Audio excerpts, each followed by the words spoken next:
Hey YouTube, it's JP Dillon.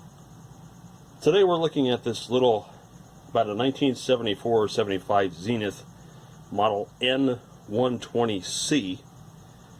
This was a local pickup. I saw this advertised on Craigslist, and the pictures, it looked really nice. And if you look at the cabinet's nice and shiny. It's not all chooched up or faded. I mean, this thing is really in good shape. And the seller said it worked, and I didn't really think much of it. But this is definitely one of their getting close to the end black and white models.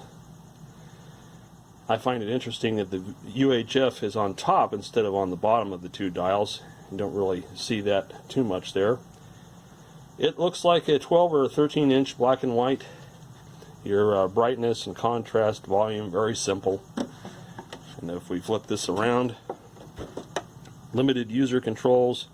There's a vertical size control, vertical hold control, and a horizontal hold control. And this was made in Taiwan for Zenith. Not sure if it was a manufacturing plant there or if somebody else made it for them. But this is a nice little thing.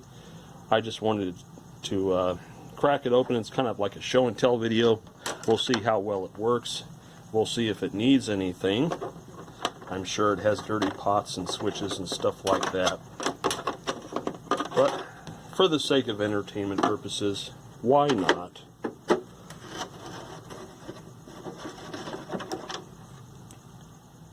I have an attraction to these old televisions. It's kind of where I got my start. When I was a little kid, I was obsessed with old fans, and I'd take them apart, clean them and lube them, replace the cords, figure out how to repair the motors.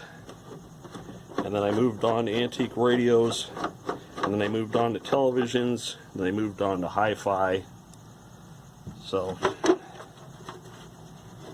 let's see here. Pry this away. Little antenna connections here, so green for UHF, and then two browns and a black for VHF. These are really on here.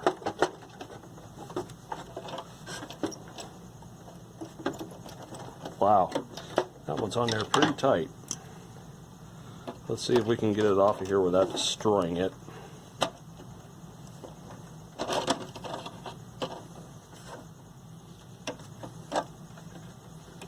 There we go. So as you can see, this is your typical Asian made black and white set. Got a little bit of dust on it.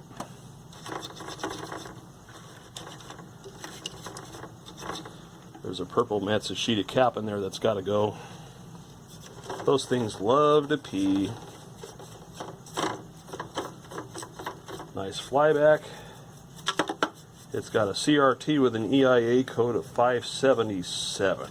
I have to look that up real quick and see who made that. Okay, so if we're looking at 577, Changhua Picture Tubes Limited, Taiwan. So definitely not a Roland tube. But we'll see if it turns out to be good or not. I haven't put a tester on it. Let's plug it in and see what kind of raster, if any, we get. I find it funny that, being that it's a Taiwanese set, that we're using a Motorola output transistor there. Let's take a look and see on the bottom. This just pulls out like everything else does. Soldering looks pretty good. Flyback hasn't come loose. Really doesn't sit in there all that well. Okay. Let's plug it in and see what happens. Maybe it'll smoke, maybe it won't. Got high voltage, feel the static electricity, that's good. Touchy volume control.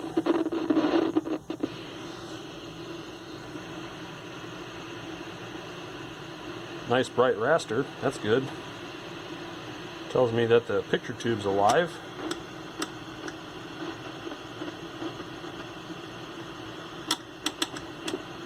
No channel 6 though. Oh, there's something. Let me just flip a wire to the back of this. La misma historia humana está ya afectada por esa encarnación de Cristo, por este Dios. That tuner's pretty dirty. Que hace tiempo. Le da una riqueza y un sentido maravilloso al tiempo.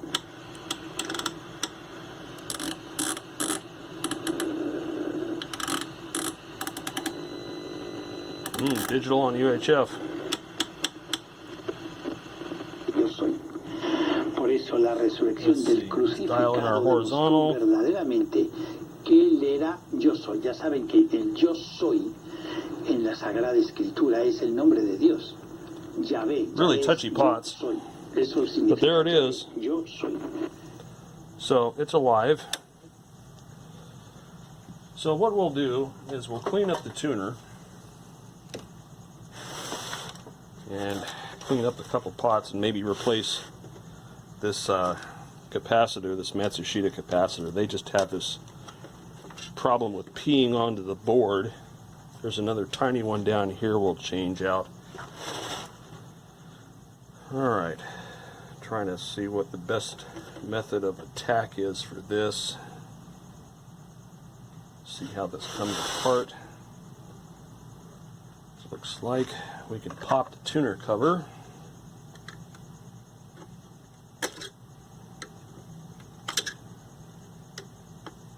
Push there. Okay.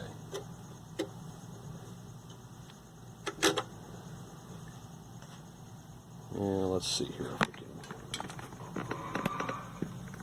kind of zoom in there. That's where I need to get the tuner cleaner. It's a pretty simple one. It doesn't have a whole lot of wafers to it. So I'm just going to get some deox on the contact plate here and on the switch plate here, back side, pretty much anywhere there's a contact. Get some deoxit, then we'll just rotate it through its paces.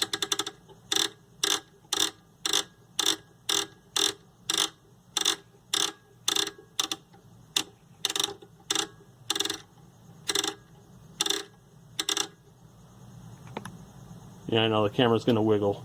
I can't really help that. See if we go down a little bit slower here. Not much difference. Okay, so that's all cleaned up at least. So let's back this off a little bit again, so everyone gets a better view. And let's see if I can pop this cover back on here without too much trouble.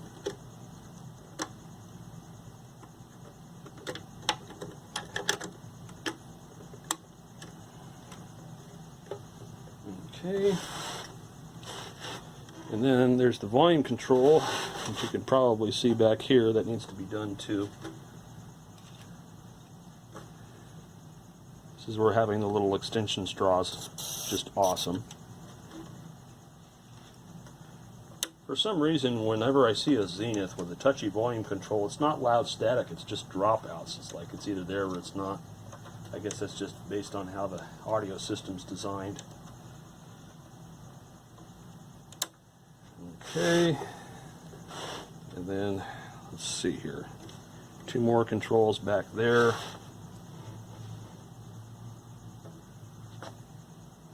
Use my little plastic polish bottle to hold this up a little bit, and then we'll get back here, get some of these mini pots.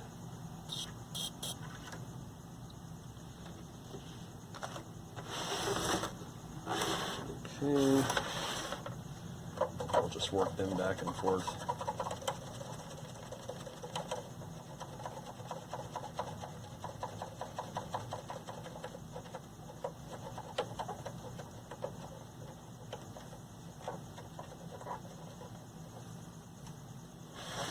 Okay. And then we'll clean the vertical hold control because that was pretty touchy.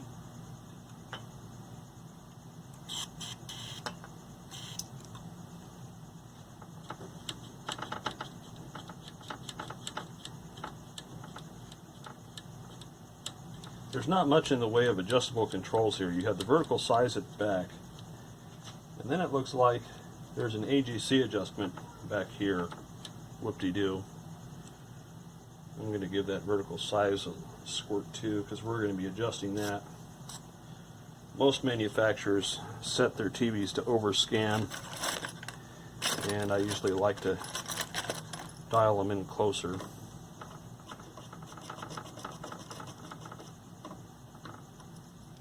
Obviously we don't need to clean the horizontal hole because it's a adjustable slug rather than a potentiometer. So the two capacitors in question, there's 1,000 microfarad here, and then there's this little guy here. Let me see if I can prop this up. And let me get a better view here. So when the Matsushita capacitors die, they pee. They pee down the legs. Usually the negative leg for some reason. I'm trying to get this thing to focus. Thinking about it. Yeah, it's not wanting to focus. You know, anyways. They pee down the negative leads. And that then oozes into the board, and then you have problems with components being eaten. And there's still, just grab a brush here, still quite a bit of gunk and dirt in here. I just use a little natural bristle brush to get the dust off. And I'm only changing them because I know they will fail. It's not a question of if they'll fail, it's when. When I see these in audio, oh look, there's another one hiding over there. When I see these in audio applications, they've almost always peed. Like these Technics receivers, like an SA500, 700, you got to replace them all. Because as they pee electrolyte, they also get leaky and then they cause additional problems. So we got the 1,000 here, we got this little dude hiding back here, and this guy hiding here. And I'm not sure what values they are yet until I yank them. So let's go ahead and get to that. All right, so you can see there where I've marked them on the board. Shed a little bit of light there on it.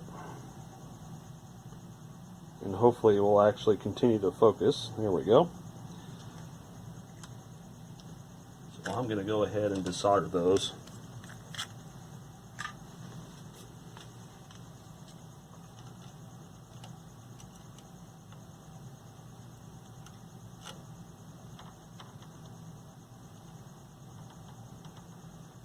And as we pull them out, we'll see what values they are.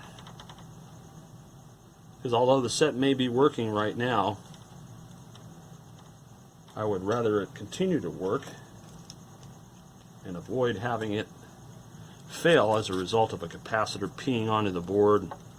What happens when they pee is that it eats the foil traces. And it also, because it's electrolyte, creates a conductive path, which will then upset the set in some manner or another. And trying to clean all that up and restore the board is just an utter pain. So I try to avoid it wherever possible. And like I said, wherever I see these purple Matsushita capacitors, they just gotta go. Because if you leave them in there, the set will die. It's just a matter of when. This one's particularly stubborn. It doesn't want to come loose. And let's clean up a little bit more of the soldering over here. And hopefully that's enough to get it out. Let's zoom out here.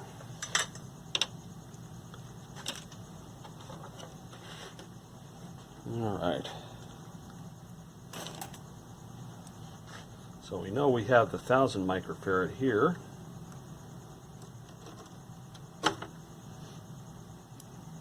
Now there you go. There's your example right there. Let me get in on it. Come on. You see that? That's it right there. It already started. That's what I'm talking about. It's starting to pee down the lead. Remember that JCPenney record player that we worked on? Same thing. The lead just ate itself. So this was going to die. I'm glad we got that out of there. Let's go ahead and put its replacement in. Alright. So if we'd have left that in there, that eventually would have failed, and then we would have had a problem. So I'm just going to bend those leads over. Let's yank the next one. There's this one here.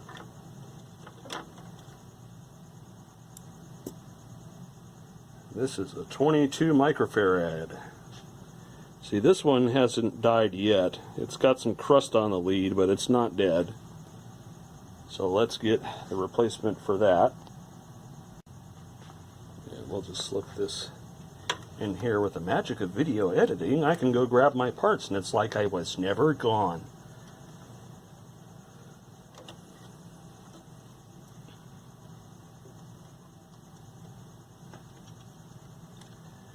Alright. And then there's the third one hiding over here. And this one. Oh, another 22 microfarad. Ooh, look at this one. This one's super fuzzy. Let's get in on that. Oh yeah, look at that. That's just nice and crusty.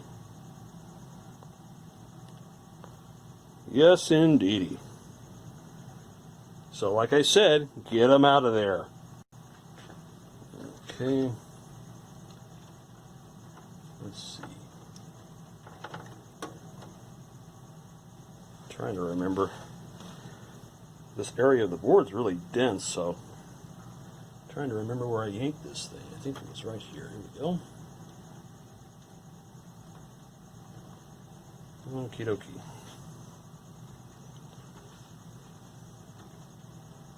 Let's put that one in there.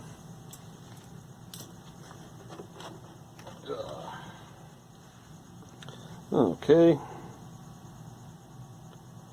And then we'll, well, assuming if it will focus, come on.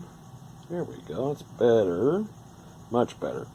We'll just solder these guys in place. Trim the leads off.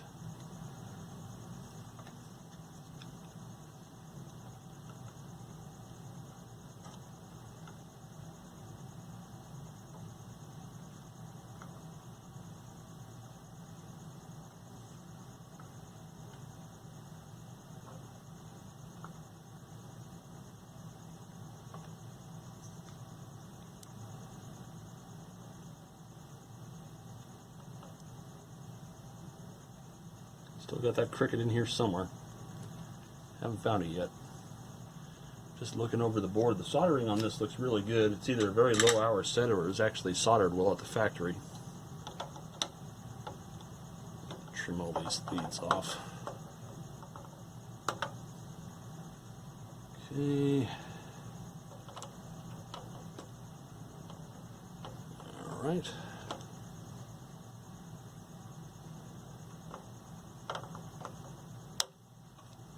Much better.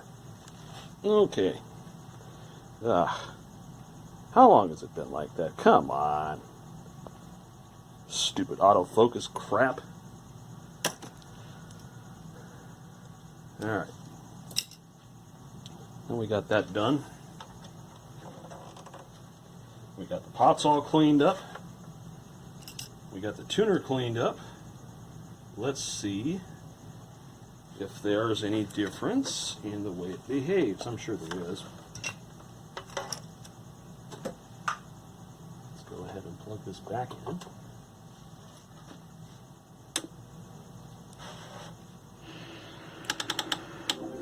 in. Dial's right in now. Penetrará todos los rincones del mundo. Dicho esto, pues cerramos contraseña y oración final. All right. Less touchy vertical. We can still see, though, we got massive overscan. Padre nuestro, que estás en el cielo. Tu hijo nos recomienda tener una actitud de niño si deseamos entrar See en if el we reino can de dial los in cielos. our Te damos gracias por Santa make the Teresita, tearing que vivió stop. generosa y confiadamente el pequeño camino de las bienaventuranzas.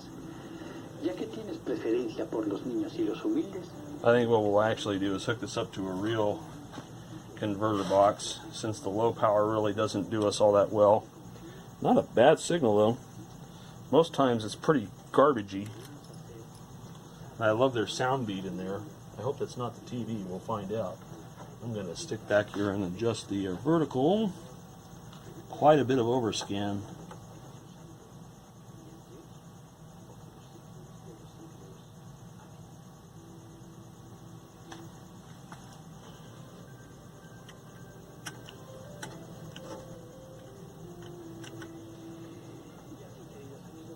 So the brightness is all the way up.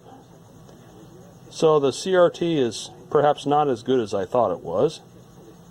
It's a little tired, but it produces an acceptable picture. It could also be the broadcast material. So I think what we'll do is, because that's pretty bright, like the snow is very bright.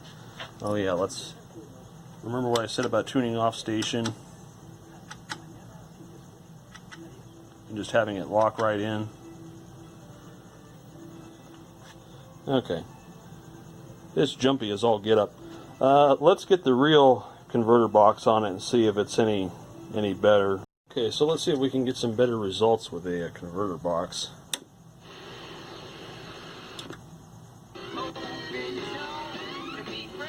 Oh yeah, much brighter picture.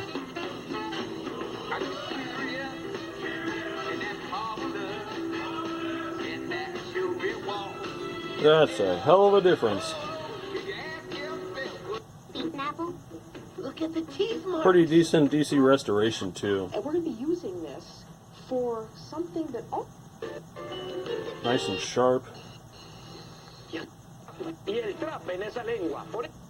Tuesday night, the group that sponsors the debates say it will make Let's see changes here if we for go the next to two a- showdowns to avoid a repeat of what happened. Now, nothing is final yet, Let's but a do source full. tells NBC News one idea And let's on the adjust table, our, cutting off a candidate's microphone vertical if they size. violate the debate rules. We'll keep you posted on that. Okay, one of the hot topics on Tuesday night, of course, was the security of the election itself. And to help break down Catch. what voters need to know, our friend and self-described voter nerd, Jacob Superoff, is with us. Always good to see you, Sobo. Thanks Let's for get a different getting up screwdriver. with This us. one's just a little The bit dynamics of the too political touchy. system, I'm really impressed with created that some picture. It looks anxiety really nice. over what some feel like is a radically changed voting process.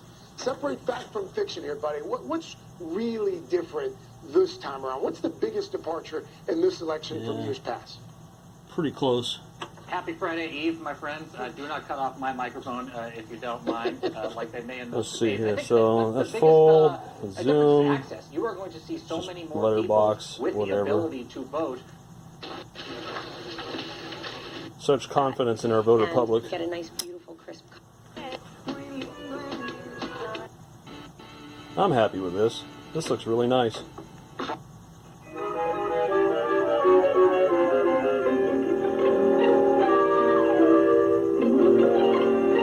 Old sounds.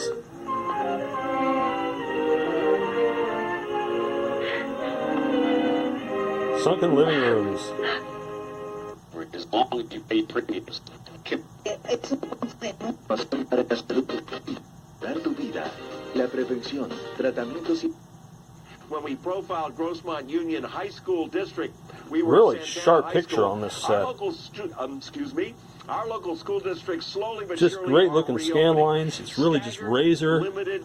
It's just great. Business owners say last week was a close call, nearly moving A little into bit the of state's width most overscan, but there's no restrictive adjustment, no tier B in the adjustment for reopening that, so it system. just But is they what say it this is. week was all about figuring out how to move forward. Nice. Basically what we're looking It's just really nice looking.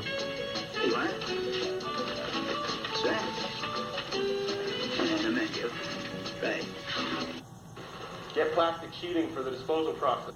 A problem like a power window motor that could cost you a few hundred. Very cool. George decided to use one of his bags for trash and the other for treasure. Well, yeah, one man's trash is another man's treasure. This one turned out really good. I'm really happy with it. And like I said many times before, if you see the purple Matsushita things, they really should go. This has a nice razor sharp picture. It's bright. So this one's a keeper. Anyways, thanks for watching the video, guys. More stuff to come. And I hope you enjoyed this one.